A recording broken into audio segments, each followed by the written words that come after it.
మరి ఈరోజు ఈ సోమవారం రోజు కేసీఆర్ గారు కట్టిన అదే కాళేశ్వరం ప్రాజెక్టు మీద ఆధారపడ్డ మూసీ జలాల అనుసంధానం అని పెట్టి ఇవాళ శంకుస్థాపన చేస్తూ ఉన్నారు.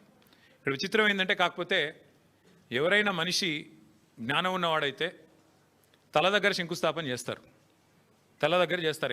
ఎక్కడైతే నీళ్లు ఉన్నాయో, ఎక్కడి నుంచి అయితే నీళ్లు తేవాలనుకుంటున్నారో అక్కడ శంకుస్థాపన చేస్తారు. కేవలం తలా తోక లేని వాళ్ళే తోక దగ్గర చేస్తారు. ఎందుకంటే బాధ ఏముంది ఈయనకి?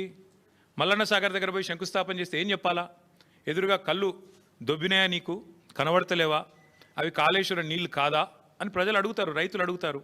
ఇవి కాళేశ్వరంలో వచ్చిన నీళ్లు కావా అని సోయినవాడు ఎవడైనా అడుగుతాడు, మీడియా అడుగుతుంది, అందరూ అడుగుతారు. సమాధానం చెప్పలేరు. ఎందుకంటే కాళేశ్వరం కొట్టుకపోయింది, కాళేశ్వరం ఇదయింది అదయింది అని దిక్కుమాలిన మాటలు మాట్లాడిందే మీరు. కాబట్టి ఏం చేయాలా? తలా తోక లేని సన్నాసులు చేసే పని ఏదైతే చేయాలో తోక దగ్గర చేస్తున్నాడు ప్రారంభోత్సవం. తల దగ్గర చేయకుండా, మల్లన్న సాగర్ దగ్గర కాకుండా తోక దగ్గర అంటే గండిపేట దగ్గర చేసే ప్రయత్నం చేస్తూ ఉన్నారు. ఎందుకు? మీ అబద్ధాలను కప్పిపుచ్చుకోవడానికి. మీరు ఇన్ని రోజులు వాగిన వాగుడంతా చెత్తవాగుడు అని ప్రజలకు తెలుస్తుంది. కాబట్టి ఇవాళ మీరు ఎన్ని దిక్కుమాలిన మాటలు మాట్లాడినా చివరికి మళ్ళీ కాళేశ్వరమే మీకు దిక్కయింది. కాబట్టి ఇవాళ మొహం చెల్లక, మల్లన్న సాగర్ దగ్గర శంకుస్థాపన చేయడానికి మొహం చెల్లక ఈ ముఖ్యమంత్రి గారు, ఈ ప్రభుత్వం 1,00,000 కోట్ల అవినీతి, కూలిపోయింది, కాళేశ్వరం కూలేశ్వరం అయిపోయింది అని మాట్లాడిన మాటలు ఏవైతున్నాయో వాటి నుంచి తప్పించుకోవడానికే ఈరోజు గండిపేట దగ్గర ఒక డ్రామా చేస్తూ ఉన్నారు. అంటే ఒకటి చెప్పకనే చెప్పినట్టు మాత్రం ఈ ప్రభుత్వం అయ్యింది. ఎన్ని రోజులు కాళేశ్వరం కూలేశ్వరం అయిపోయిందని వాగిన నోళ్ళే ఇవాళ అదే కాళేశ్వరం నీళ్లు తీసుకొచ్చి హైదరాబాద్ ప్రజలకు మేము గోదావరి నీళ్ళు అందిస్తామని చెప్తున్నారు. అంటే ముఖ్యమంత్రి కానీ ఈ ప్రభుత్వం కానీ చెప్పకనే చెప్పినట్టు అయ్యింది. కాళేశ్వరం మరి తెలంగాణకు కల్పతరువు, తెలంగాణకు కామధేనువు అని మొదటి నుంచి మేమేదైతే చెప్తున్నామో అది అక్షర సత్యం అని కాంగ్రెస్ ప్రభుత్వమే ఇలా ఒప్పుకున్నట్టు అయింది. అట్లాగే ఒక నెల రోజుల కింద అనుకుంటా మా భువనగిరి యాదాద్రి జిల్లా గంధమల్ల రిజర్వాయర్కి కూడా ముఖ్యమంత్రి గారు శంకుస్థాపన చేసి భారీ సినిమా డైలాగులు కొట్టినారు. అక్కడ కూడా నేను పూర్తి చేస్తాను అని. ఎక్కడికి వస్తున్నాయి? ఎక్కడి నుంచి వస్తున్నాయి గంధమల్లకి నీళ్లు? అదే కాళేశ్వరంలో అంతర్భాగమైన కొండపోచమ్మ సాగర్ నుంచే కదా దానికి కూడా నీళ్ళు వచ్చేది. ఇవాళ మల్లన్న సాగర్ నుంచి గండిపేటకు నీళ్లు తరలించి శంకుస్థాపనలు, ఆ రోజు కొండపోచమ్మ సాగర్ నుంచి గంధమల్లకు నీళ్లు తరలించడానికి శంకుస్థాపనలు, మరొక వైపు ఏమో కాళేశ్వరం మీద శాపనార్థాలు. ఇంతకంటే అరాచకమైన, ఇంతకంటే సిగ్గుమాలిన ప్రభుత్వం ఈ దేశంలో ఉన్నదా అని అనక తప్పడం లేదు. ముఖ్యమంత్రి గారి వైఖరి చూస్తూ ఉంటే కాళేశ్వరం నీళ్లు వాడుకుంటూ, కాళేశ్వరం ప్రాజెక్టును పూర్తి స్థాయిలో వినియోగించుకుంటూ, దానివల్ల కీర్తి కోసం ప్రయత్నం చేస్తూనే మరొక వైపు కాళేశ్వరాన్ని బద్నాం చేసే ప్రయత్నం చూస్తుంటే తల్లిపాలు దాగి రొమ్ము గుద్దడం అనే సామెత కూడా గుర్తొస్తూ ఉన్నది. నిజంగా చెప్పాలి అంటే ఇవాళ మీరు శంకుస్థాపన చేయాల్సి వస్తే మల్లన్న సాగర్ దగ్గర చేయాలి, లేదా కొండపోచమ్మ సాగర్ దగ్గర చేయాలి. కానీ గండిపేట దగ్గర చేస్తూ ఉన్నారు. గుండెకాయను వదిలిపెట్టి గండిపేట దగ్గర మీరు చేస్తున్నారంటేనే మీరు ఎంత ఇబ్బంది పడుతున్నారో ఈ విషయంలో ప్రజలకు కూడా అర్థమవుతుందని చెప్పి నేను అనుకుంటా ఉన్నా. కొందరిని కొంతకాలం మోసం చేయొచ్చు, కానీ అందరినీ ఎల్లకాలం మోసం చేయలేం. ఇప్పటికైనా రేవంత్ రెడ్డి గారు, కాంగ్రెస్ పార్టీ ఈ విషయం గమనిస్తే మంచిది. అట్లాగే ఇంకొక మాట కూడా నేను చెప్తా ఉన్నా. ఇవాళ ముఖ్యమంత్రి గారు సమాధానం చెప్పాలి కొన్ని విషయాలు. ఇవాళ మీరు తెస్తున్నది కాళేశ్వరం నీళ్ళ కాదా? ఇవాళ మీరు తీసుకొస్తున్నది ఇక్కడ గండిపేటకి కాళేశ్వరం జలాలా కాదా? స్పష్టంగా చెప్పాలి. ప్రతిపక్షంలో ఉన్నప్పటి నుంచి ఈరోజు దాకా కాళేశ్వరాన్ని విఫల ప్రాజెక్టుగా చిత్రీకరించే ప్రయత్నం చేసినందుకు, చేసి కూడా ఫెయిల్ అయినందుకు, దాని మీద కమిషన్లు వేసి కూడా అట్టర్ ఫ్లాప్ అయినందుకు, మళ్ళీ ఇవాళ సిబిఐ ఎంక్వైరీ పేరిట మోసం చేయబోతున్నందుకు ముందుగా ముఖ్యమంత్రి గారు ఈ రాష్ట్ర ప్రజలకు క్షమాపణ చెప్పాలని చెప్పి మేము డిమాండ్ చేస్తూ ఉన్నాం. ఎందుకంటే ఎంత అరాచకమైన, ఎంత నికృష్టమైన బుద్ధి ఉన్నవాడైనా సరే ఇంత దిగజారుడు పని చేయరు. సొంత రాష్ట్రాన్ని తులనాడే పని, ప్రజల సొమ్ముతో కట్టిన ప్రాజెక్టును విఫల ప్రాజెక్టుగా చిత్రీకరించే పని చేయరు. కానీ ముఖ్యమంత్రి గారు ఆ ప్రయత్నం చేస్తూ ఉన్నారు. అట్లాగే నేను గుర్తు చేస్తూ ఉన్నా ముఖ్యమంత్రి గారికి, మొదటి నుండి మేము చెప్తున్న మాట, కాళేశ్వరం అంటే ఒక బ్యారేజ్ కాదు, కాళేశ్వరం అంటే ఒక రిజర్వాయర్ కాదు, కాళేశ్వరం అంటే ఒక కాలువ కాదు, కాళేశ్వరం అంటే ఒక మల్లన్న సాగర్, కాళేశ్వరం అంటే ఒక కొండ పోచమ్మ సాగర్, కాళేశ్వరం అంటే ఒక రంగనాయక సాగర్, కాళేశ్వరం అంటే ఒక అనంతగిరి రిజర్వాయర్, కాళేశ్వరం అంటే ఒక గంధమల్ల, కాళేశ్వరం అంటే ఒక బస్వాపూర్ రిజర్వాయర్, కాళేశ్వరం అంటే ఒక రాజరాజేశ్వర సాగర్ మిడ్మానేర్, కాళేశ్వరం అంటే ఎస్ఆర్ఎస్పి పునరుజ్జీవ పథకం. మొత్తంగా కాళేశ్వరం అంటే 3 బ్యారేజీలు, 15 రిజర్వాయర్లు, 19 సబ్స్టేషన్లు, 21 పంపింగ్ స్టేషన్లు, 203 కిలోమీటర్ల సొరంగ మార్గాలు, అట్లాగే 1531 కిలోమీటర్ల గ్రావిటీ కాలువలు, 98 కిలోమీటర్ల ప్రెషర్ మెయిన్స్. కాళేశ్వరం అంటే 141 టీఎంసీల స్టోరేజ్ కెపాసిటీ, 530 మీటర్లకి నీళ్ల ఎత్తిపోతల పథకం, multi stage lift irrigation project, ప్రపంచంలోనే అతిపెద్ద లిఫ్ట్ ఇరిగేషన్ ప్రాజెక్ట్ కాళేశ్వరం. ఇది వాస్తవం. కాళేశ్వరం ద్వారా ఇప్పటిదాకా 1 కాదు 2 కాదు ఏకంగా 240 టీఎంసీల నీటి వినియోగం జరిగింది. ఇది అక్షర సత్యం. దానివల్ల 20 లక్షల ఎకరాలకి మనం ఏం చెప్పడం కాదు. శాసనసభలో అక్బరుద్దీన్ ఓవైసీ గారు అడిగినారు, మీరేమో కాళేశ్వరం ద్వారా 1 ఎకరానికి నీళ్ళు రాలేదని చెప్తున్నారు, మరి మీరు ఇచ్చిన పుస్తకంలోనే 20 లక్షల ఎకరాలకు నీళ్ళు ఇచ్చినట్టుగా ఉన్నది, ఏది నమ్మాలా? మీ ప్రభుత్వానికి కనీసం కుడి చేయికి ఎడం చేయికి సయోధ్య ఉన్నదా అని స్వయంగా ఇవాళ మీ మిత్రపక్షంగా వ్యవహారం చేస్తున్న అక్బరుద్దీన్ ఓవైసీ గారు కూడా అడిగే పరిస్థితి వచ్చింది అంటే మీరు అర్థం చేసుకోండి. అట్లాగే అక్బరుద్దీన్ ఓవైసీ గారు అడిగినారు మొన్న, కాళేశ్వరం ఏదో కొట్టుకుపోయిందని మీరు అంటున్నారు, కానీ అక్కడ 12 లక్షల క్యూసెక్కుల వరద వచ్చినా నిక్షేపంలాగా ఉన్నది కదా బ్యారేజీ, మీరు అన్నట్టుగా ఏం లేదు, మీరు చెప్పేది తప్పు అనే మాట కూడా అక్బరుద్దీన్ ఓవైసీ గారు అడిగినారు. అట్లాగే ఆయన ఇంకొక మాట కూడా అడిగినాడు, 20 నెలలుగా ఎందుకు రిపేర్ చేస్తలేరు మీరు, ఎందుకు మీరు ఇన్ని రోజులు రిపేర్ చేయకుండా ఉన్నారు అనే ప్రశ్న కూడా వారు అడిగినారు. ఇంకొక మాట కూడా ఈ సందర్భంగా ఇదే అవకాశంగా నేను తెలంగాణ ప్రజలు కూడా విజ్ఞప్తి చేస్తా ఉన్నాను. మొదటి రోజు నుంచి కాంగ్రెస్ రాహుల్ గాంధీ నుంచి మొదలు పెడితే గ్రామ స్థాయిలో ఉండే కాంగ్రెస్ కార్యకర్త దాకా ఒకటే మాట, 1,00,000 కోట్ల కుంభకోణం, 1,00,000 కోట్ల కుంభకోణం. చివరికి వాళ్ళ పిల్లనిచ్చిన మామ రేవంత్ రెడ్డి గారికి, పద్మారెడ్డి గారు, ఆయన చెప్పారు 94,000 కోట్లు ఖర్చు అయిన ప్రాజెక్టులో ఒకవైపు నీళ్లు కనబడుతుంటే 94,000 కోట్ల ఖర్చైన ప్రాజెక్టులో 1,00,000 కోట్ల కుంభకోణం ఎట్లా జరుగుతుందండి, ఇది రాజకీయ ఆరోపణ తప్ప ఇంకోటి కాదు అని పిల్లనిచ్చిన మామ కూడా నవ్వుతూ కొట్టిపాడేసినా కూడా ఇంకా ముఖ్యమంత్రి గారి బుద్ధి మాత్రం మారడం లేదు. వాస్తవం ఏంది, 94,000 కోట్లు ఖర్చు అయినాయని మీ ప్రభుత్వం కూడా చెప్తా ఉంది. బీఆర్ఎస్ ప్రభుత్వం ఉన్నప్పుడు కాళేశ్వరం ప్రాజెక్టు కోసం 93,769 కోట్లు, దాదాపుగా రౌండ్ ఆఫ్ చేస్తే 94,000 కోట్లు ఖర్చు అయినాయని మీ ప్రభుత్వం చెప్పింది. అందులో మేడిగడ్డ బ్యారేజ్ ఖర్చు ఎంత? 4,000 కోట్లు. 4,000 కోట్లలో మన హరీష్ రావు గారు వివరంగా చెప్పినారు. ఏది శాసనసభలో 4,000 కోట్లలో భూసేకరణకు ఎంత అయింది, రిటైనింగ్ వాల్స్ కన్స్ట్రక్షన్కి ఎంత అయింది, ఓన్లీ ఆ బ్యారేజ్ ఏదైతే సిమెంట్ స్ట్రక్చర్ ఉందో దానికి ఎంత అయింది లెక్క తీస్తే మరి 85 పిల్లర్లు ఉండే ఆ బ్యారేజ్ ఖర్చు అయింది 1,500 2,000 కోట్లు.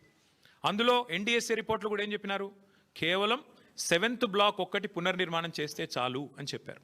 మరి 7 బ్లాకుల్లో ఒక్క బ్లాక్ దెబ్బతింటే ఆ మొత్తం 7 బ్లాక్లకు 1,500 2,000 కోట్లు ఖర్చు అయింది అనుకుంటే ఒక బ్లాక్ కోసం ఎంత అవుతుంది, 250 300 కోట్లు ఖర్చు అవుతుంది.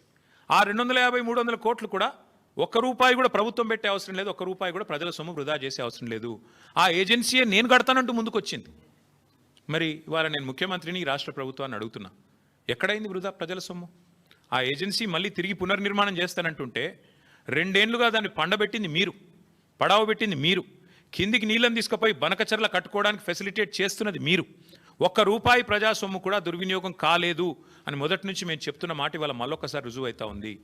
94,000 కోట్లలో మిగతా అంతా బాగానే ఉంది. అన్ని రిజర్వాయర్లు బాగున్నాయి, పంప్ హౌజులు బాగున్నాయి, సబ్స్టేషన్లు బాగున్నాయి, కాలువలు బాగున్నాయి, సొరంగాలు బాగున్నాయి, అన్నీ బాగానే ఉన్నాయి, అన్నీ నడుస్తున్నాయి. వాళ్ళ నీళ్లు పరవలు దుంకుతున్నాయి. మా వాళ్ళు నిన్నగాక మొన్న అక్కడ పోయి జలాభిషేకాలు కూడా చేసినారు. ఇవన్నీ ఇట్లా ఉంటే 94,000 కోట్లలో 250 కోట్లు మళ్ళీ నష్టం జరిగితే దాన్ని ఆ ఏజెన్సీయే పెట్టుకుంటానని ముందుకొస్తే ఇవాళ 1,00,000 కోట్ల కుంభకోణం అని అబద్ధాలు ప్రచారం చేసినందుకు ముఖ్యమంత్రి రేవంత్ రెడ్డి గారు, కాంగ్రెస్ పార్టీ ముక్కు నేలకు రాసి ఈ రాష్ట్ర ప్రజలకు క్షమాపణ చెప్పాలి. ఒకవైపు గోదావరి నీళ్లను వాడుకుంటూ, ఒకవైపు గోదావరి నీళ్లను కాళేశ్వరం ద్వారా వచ్చిన నీళ్లను ఇవాళ హైదరాబాద్లో మూసీకి అనుసంధానం చేస్తున్నామని చెబుతూ మరొక వైపు ఈ రకంగా చిల్లర ప్రచారం చేస్తున్నందుకు, ఆ కాళేశ్వరాన్ని కేసీఆర్ గారిని బదనాం చేస్తున్నందుకు ముక్కు నేలకు రాసి క్షమాపణ చెప్పాలి అని మేము డిమాండ్ చేస్తూ ఉన్నాం. దీని వెనకాల ఇంకొక ముఖ్యమైన కుంభకోణం కూడా ఉంది. ఇదేదో కొత్త ప్రాజెక్ట్ కాదు. This paper is from 18th May 2023, 18 మే 2023. ఇందులో ఏం రాసిందండి, భాగ్యనగరంలో గలగల గోదావరి. ఇది దేని మీద బేస్ చేసుకొని రాసినారు? 17 మే 2023 నాడు కేబినెట్ సమావేశం జరిగింది పెద్దలు కేసీఆర్ గారి నాయకత్వంలో, ఆయన ముఖ్యమంత్రిగా. 17 మే 2023 అందులో ఏ నిర్ణయం తీసుకున్నారు? భాగ్యనగరానికి ఆ రోజు మూసీ ప్రాజెక్టు చైర్మన్గా పెద్దలు సుధీర్ రెడ్డి గారు, ఎల్బీ నగర్ ఎమ్మెల్యే గారు ఉన్నారు. ఆ రోజు ఏ నిర్ణయం తీసుకున్నామంటే కేవలం 1,100 కోట్ల ఖర్చుతో, కేవలం 1,100 కోట్ల ఖర్చుతో కాళేశ్వరం ప్రాజెక్టులో ఉన్న కొండపోచమ్మ సాగర్, ఇక్కడ ఒక విషయం మిత్రులందరికీ మీకు అర్థం కావాలి. కేసీఆర్ గారు కాళేశ్వరాన్ని ఎట్లా డిజైన్ చేశారంటే హైదరాబాద్ నెత్తిన, ఎందుకంటే హైదరాబాద్ మహానగరం భారతదేశంలో అల్టిమేట్గా రెండవ అతిపెద్ద నగరంగా మారబోతుంది, తప్పకుండా మారుతుంది. ఈరోజు జనాభా 1,20,00,000 కావచ్చు, భవిష్యత్తులో 3 కోట్లకు పెరుగుతుంది. అందుకే కేసీఆర్ గారు కాళేశ్వరం డిజైన్ చేసినప్పుడే రోజుకు 3 టీఎంసీల నీళ్ళు ఎత్తిపోస్తే భవిష్యత్తులో మనకు 1 టీఎంసీ నీళ్లు హైదరాబాద్కే అవసరం పడుతుంది. 3 కోట్ల జనాభా పెరిగిన తర్వాత మళ్ళీ కొత్తగా నీళ్ల కోసం ఇవాళ చెన్నైలోనో లాటూరులోనో ఎట్లయితే రైళ్లలో ట్యాంకర్లు పెట్టి తెచ్చుకుంటున్నారో ఆ అవస్థ మన భవిష్యత్ తరాలకు ఉండొద్దన్న ఉద్దేశంతో చాలా ముందు చూపుతో 3 టీఎంసీల నీళ్లను మేడిగడ్డ నుంచి ఎత్తిపోసి ఇక్కడికి తీసుకొచ్చి మెడ్మానేర్ నుంచి ఆడికెళ్ళి పైకి తీసుకురావాలని ఒక ఆలోచన చేసినారు. అందులో భాగంగానే ఆనాటి మా ప్రభుత్వం తీసుకున్న నిర్ణయం ఏంటి అంటే కొండపోచమ్మ సాగర్ 618 మీటర్ల పైన ఉంటుంది సముద్ర మట్టానికి. మల్లన్న సాగర్ 560 మీటర్లు, 557 మీటర్ల మీద ఉంటుంది. మన గండిపేట 540 మీటర్ల మీద ఉంటుంది. అంటే కొండపోచమ్మ నుంచి నీళ్ళు తీసుకుంటే 618 మీటర్లకు వెళ్ళి 540 మీటర్లకు తీసుకుంటే గ్రావిటీ ద్వారానే నీళ్ళు తెచ్చుకోవచ్చు పూర్తి స్థాయిలో. అంటే 618 మీటర్లకి నీళ్లు వస్తే కిందికి పోతాయి కదా, పడవ దిక్కు నీళ్ళు పల్లం దిక్కు పోతాయి కదా, అట్లా మనం తెచ్చుకోవచ్చు అనేది ఆ రోజు మా ప్రణాళిక. దానిలో భాగంగా ఏం చేసినాము, అదే సమావేశంలో 111 జీవో ఎత్తివేస్తూ ఆ రోజు తీసుకున్న నిర్ణయం ఏంటి అంటే నేను చదివి వినిపిస్తాను మీకు. కాళేశ్వరం ప్రాజెక్టులో భాగంగా 15 టీఎంసీల సామర్థ్యంతో నిర్మించిన కొండపోచమ్మ సాగర్ నుంచి సాగునీటి కోసం సంగారెడ్డి కాలువ నిర్మిస్తున్నారు. ఈ గ్రావిటీ కాలువ 27వ కిలోమీటర్ దగ్గర హిమాయత్ సాగర్, ఉస్మాన్ సాగర్కు కాళేశ్వర జలాల్ని మళ్లించి ఏర్పాటు చేశారు.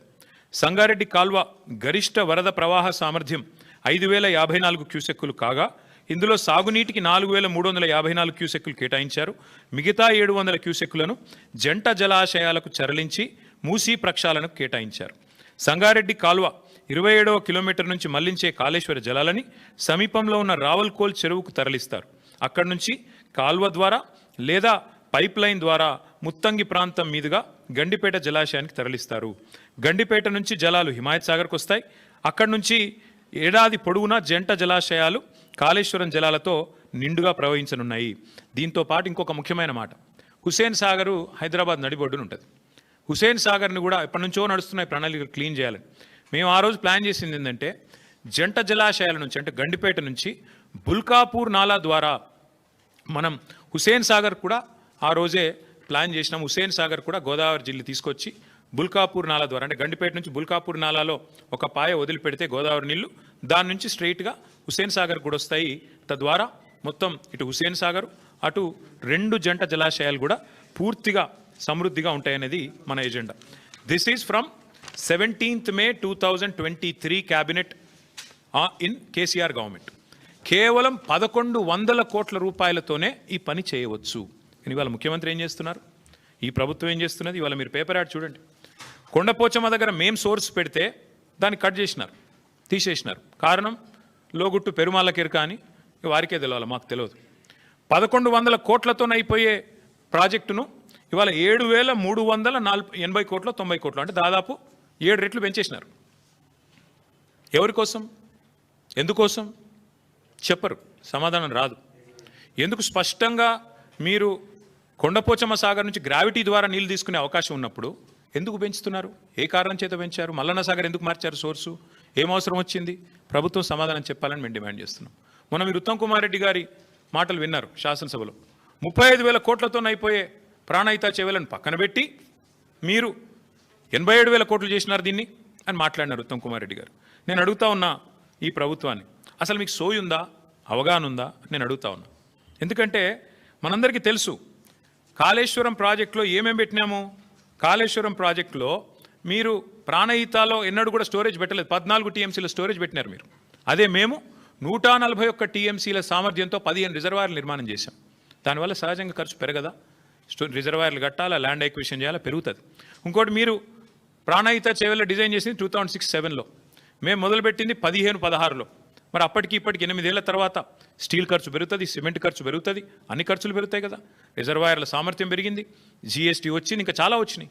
వాటన్నిటి తర్వాత అది పెరిగితేనేమో ఇది 2 రెట్లు 2.5 రెట్లు పెరిగితే అదేదో ఘోరం జరిగిపోయింది, అదేదో పెద్ద స్కామ్ అన్నారు. ఇవాళ నేను అడుగుతున్నా 7 రెట్లు ఎట్లా పెరిగింది కాస్టు, 1100 కోట్ల ప్రాజెక్టు 7400 కోట్ల ప్రాజెక్టు ఎట్లా అయింది? ఇది స్కామ్ కాదా? నేను ఇవాళ స్పష్టంగా చెప్తున్న మీడియా మిత్రులు దయచేసి మీరు పరిశోధించండి. వాస్తవం ఏంటి అంటే 1,50,000 కోట్ల మూసి బ్యూటిఫికేషన్ అని చెప్పి ముఖ్యమంత్రి గారు ప్రకటించగానే మేము అడ్డుపడ్డాం. హైదరాబాద్ ప్రజలు అడ్డుపడ్డారు, నిలదీసినారు. 16,000 కోట్లతో అయిపోయే ప్రాజెక్ట్ని 1,50,000 కోట్లు ఎట్లయితాయి అని మేము నిలదీస్తే ఇవాళ కొత్త స్టైల్ ఎత్తుకున్నారు. ఇన్నోవేటివ్ థింకింగ్ కదా. ఇన్నోవేటివ్ థింకింగ్లో భాగంగా ఏం చేసినారంటే స్కామ్ను కూడా ఇన్స్టాల్మెంట్లలో చేస్తున్నారు. 1,50,000 కోట్లు ఒకటేసారి టెండర్లు పిలిస్తే ఎందుకు ఇంత అయింది అంటే జవాబు లేదు. అందుకే విడతల వారి దోపిడీ. మొదలు 1,100 7,700 చేయాలి. ఆ తర్వాత ఇంకోటి 5 రూపాయలు ఉన్నదాన్ని 40 రూపాయలు చేయాలి. పెంచుకుంటూ ఆఖరికి మొత్తం స్కామ్ మళ్ళీ 1,50,000 కోట్ల కాడికి తేవాలి. ఇది వీళ్ళ ఎత్తుగడ. నేను మళ్ళీ చెప్తా ఉన్నా, మే 17, 2023 నాడు 1,100 కోట్లతో కొండపోచమ్మ సాగర్ నుంచి గోదావరి నీళ్ళని తీసుకొచ్చి బ్రహ్మాండంగా రావులకోల్ చెరువులో పోసి రావులకోల్ చెరువు నుంచి గండిపేటకు నీళ్ళు తీసుకొచ్చే మార్గం గ్రావిటీ ద్వారా ఉంటే ఇవాళ మీరు 3 WTPలు ఎందుకు కడుతున్నారు? 5 పంప్ హౌజ్లు ఎందుకు పెడుతున్నారు? ఎవరి లాభం కోసం పెడుతున్నారు అని ముఖ్యమంత్రి గారు నేను అడుగుతా ఉన్నా. ఇవాళ ఎట్లా పెరిగింది? కమిషన్లు దండుకోవడానికా, మొబిలైజేషన్ అడ్వాన్సులు ఇవ్వడానికా, కాంట్రాక్టర్లకు దోచిపెట్టడానికా? ఎందుకు తక్కువ ఖర్చుతో అయ్యేదాన్ని పక్కకు పెట్టి ఎక్కువ ఖర్చుతో చేస్తున్నారు? ఒక దిక్కు మీరే చెప్తున్నారు పైసలే లేవు, అప్పు ఉడతలేదు, ఒక్క పథకం ఇచ్చేందుకు ఏమీ లేదు అని పచ్చి అబద్ధాలు ఒక దిక్కు మీరే చెప్తారు.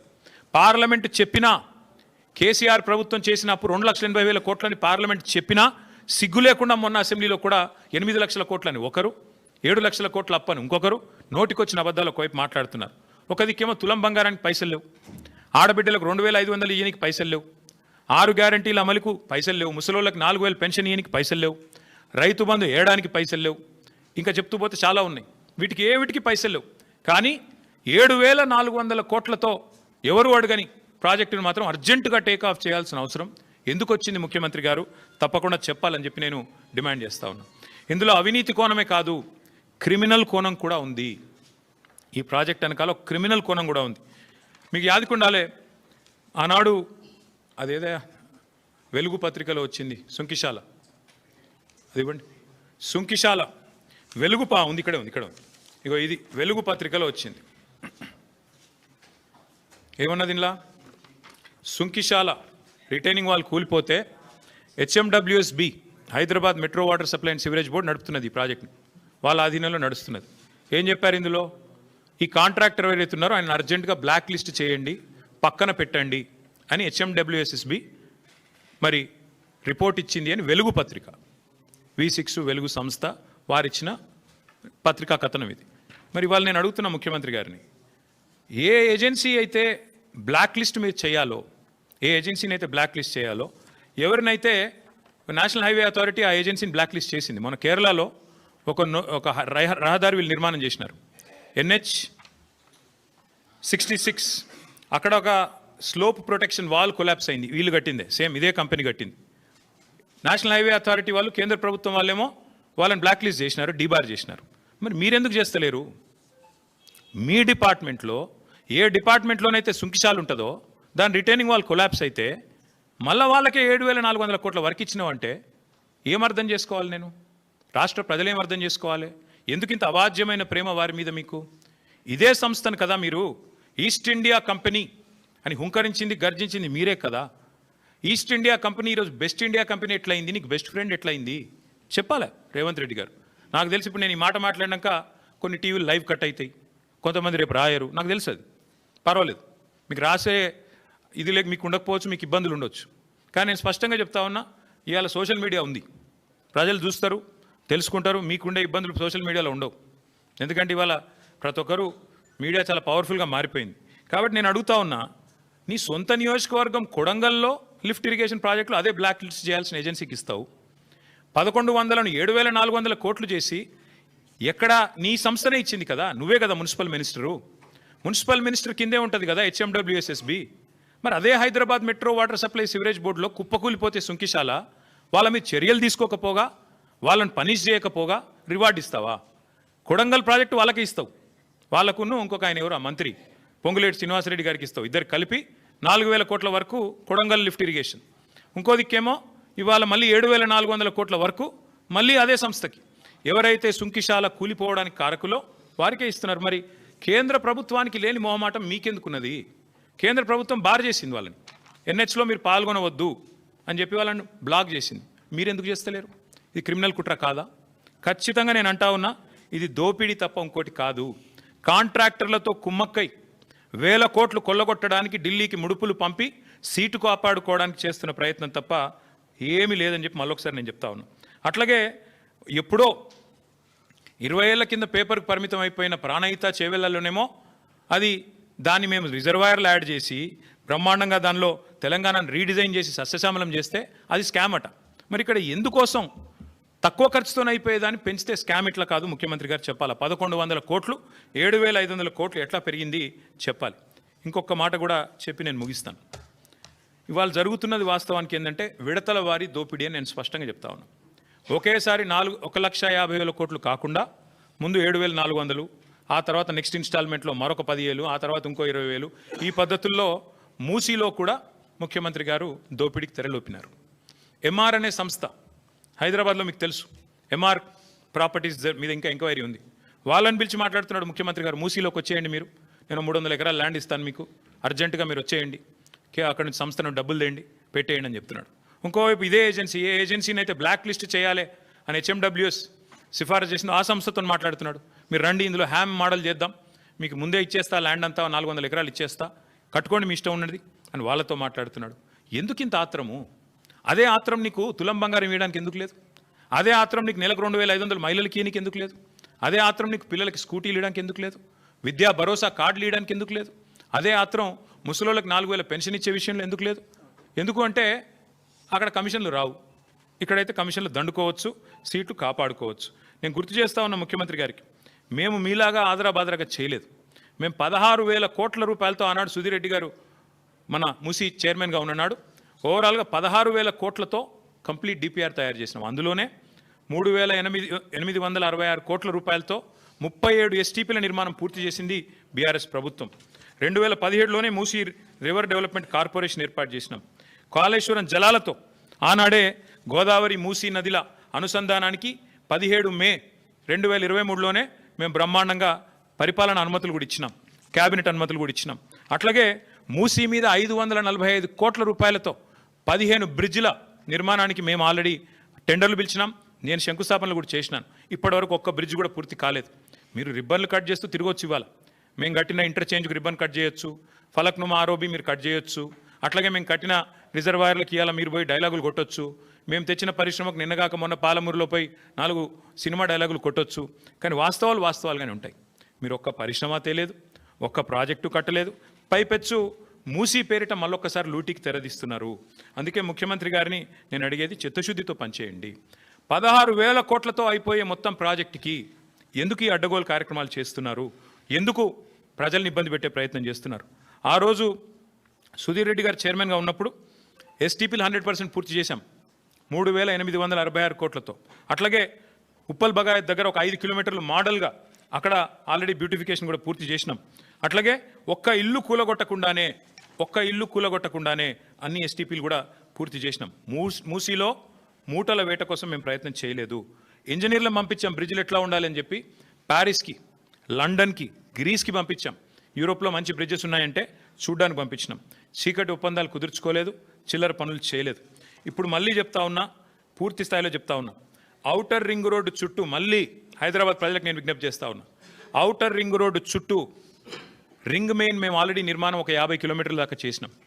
మిగతాది కూడా పూర్తి చేసేది కేసీఆర్ ప్రభుత్వమే. మళ్ళీ వస్తాం, కేసీఆర్ ప్రభుత్వమే మిగతాది కూడా పూర్తి చేస్తుంది. తద్వారా రింగ్ మెయిన్ పూర్తి చేయడం ద్వారా ఏమవుతుంది, గోదావరి నీళ్ళు కానీ కృష్ణా నీళ్ళు కానీ భవిష్యత్తులో ఏనాటికి హైదరాబాద్కి ఇంకొక 500 సంవత్సరాలైనా కరువు లేకుండా చేసే బాధ్యత మాది.